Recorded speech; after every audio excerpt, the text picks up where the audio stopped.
maanta oo ay taariikhdu tahay 24 bishii 8 2020 waxay maxkamaddu ku dhawaaqaysaa xukunka kiis dacwadeedka ciqaabta ee nabarkiisu yahay 148 2020 oo eedeysanayaal ka yihiin 9 qof oo ka tirsan wasaaradda caafimaadka Jamhuuriyadda Federaalka Soomaaliya kuwaas oo dacwadooda la soo dhageysanayay 14 fadhi dacwadeed xukunka maxkamadda eedeysanaha koowaad Cabdilaahi Xaashi Cali ina Khadiijo Xaaji Maxamed Xirsi 61 jir ah ku dhashay Hiiraan degan degmada Xamarweyne ahna agaasimaha guud ee wasaaradda caafimaadka dawladda federaalka Soomaaliya kuna eedeysan qodobada 241 363 365 lala akhriyay 71 xeerka ciqaabta Soomaaliyeed maxkamaddu waxa ay ku heshay qodobada 241 xatooyo xoolo dadweyne iyo qodobka 363 ee xeerka ciqaabta Soomaaliyeed waxa ayna ku xukuntay 9 sano oo xariga iyo ganaax lacageed oo dhan 59 milyan 173 kun shilin Soomaali ah una dhiganta $2366 xukunku waxa uu helinaya ka reebista xafiis dadweyne sida ku xusan qodobka 101 iyo 102 ee xeerka ciqaabta Soomaaliyeed eedeysanaha labaad Maxamuud Buule Maxamuud ina binti Sheekh Nuur Maxamed 52 jir ah ku dhashay Xamar degan wada jir ahna agaasimaha waaxda maamulka iyo maaliyadda ee wasaaradda caafimaadka dawladda federaalka Soomaaliya kuna eedeysan qodobada 241 363 366 375 376 lala akhriyay 71 xeerka ciqaabta Soomaaliyeed maxkamaddu waxa ay ku heshay qodobada 241 xatooyo xoolo dadweyne iyo qodobada 363 366 375 waxaana ku xukuntay 18 sano oo xariga iyo ganaax lacageed oo dhan 59 milyan 173 kun shilin Soomaali ah una dhiganta $2366 xukunka waxa uu helinaya ka reebista xafiis dadweyne sida ku xusan qodobada 101 iyo 102 ee xeerka ciqaabta Soomaaliyeed eedeysanaha saddexaad Mahdi Abshir Maxamed ina Xaawa Maxamed Nuur 30 jir ah ku dhashay Xamar degan waa bari ahna madaxa xisaabaadka ee mashruuca wacyigelinta caafimaadka Health Promotion C4D ee wasaaradda caafimaadka dawladda federaalka Soomaaliya kuna eedeysna qodobada 241 363 366 375 376 lala akhriyay 71 xeerka ciqaabta Soomaaliyeed maxkamaddu waxa ay ku heshay qodobada 241 xatooyo xoolo dadweyne iyo qodobada 363 375 waxaana ku xukuntay 12 sano oo xariga iyo ganaax lacageed oo dhan 59 milyan 173 kun oo shilin Soomaali ah una dhiganta $2366 xukunka waxa uu helinaya ka reebista xafiis dadweyne sida ku xusan qodobka 101 iyo 102 ee xeerka ciqaabta Soomaaliyeed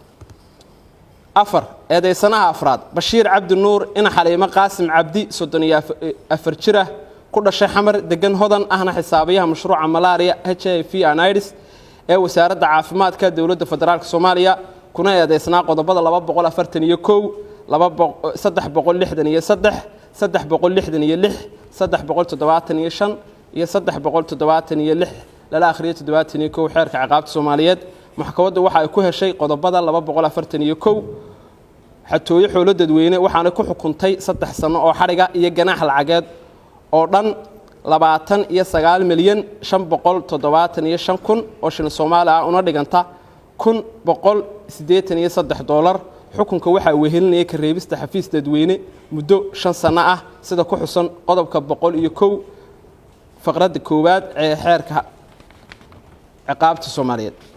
eedeysanaha shanaad Naciima Cabdilqaadir Maxamed ina Xaliimo Cabdi Sheekh 34 jir ah ku dhalatay degan Xamar ahna maamulaha mashruuca taranka iyo hooyada reproductive health ee wasaaradda caafimaadka dawladda federaalka Soomaaliya kuna eedeysan qodobada 241 363 366 375 376 lala akhriyo 71 xeerka ciqaabta Soomaaliyeed maxkamaddu waxa ay ku weysay dhammaan qodobada lagu soo eedeeyay eedeysanada waxaana dib ugu celisay xorriyadeeda 6 eedeysanaha lixaad Axmed Aadan Maxamed ina Faaduma Maxamed 34 jir ku dhashay Gado degan Hodan ahna agaasimaha waaxda caafimaadka guud ee wasaaradda caafimaadka dawladda federaalka Soomaaliya kuna eedeysnaa qodobada 241 363 366 375 iyo 376 lala akhriyo 71 xeerka ciqaabta Soomaaliyeed maxkamaddu waxay ku weysay dhammaan qodobada lagu soo eedeeyay waxaana dib ugu celisay xorriyadiisa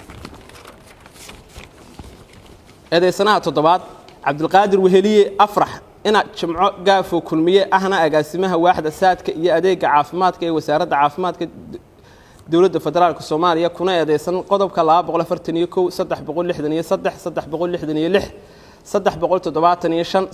375 lala akhriyo 71 xeerka ciqaabta Soomaaliya maxkamaddu waxa u cadaatay in uu yahay agaasimaha waaxda daaweynta qalabka iyo xarumaha caafimaadka ee wasaaradda caafimaadka waxaana ku weyday dhammaan qodobada lagu soo eedeeyay waxaana dib ugu celisay xorriyadiisa eedeysanaha sideedaad Faarax Yuusuf Maxamed ina Luul Geele Maxamuud 34 jir ku dhashay beledweyne degan Xamar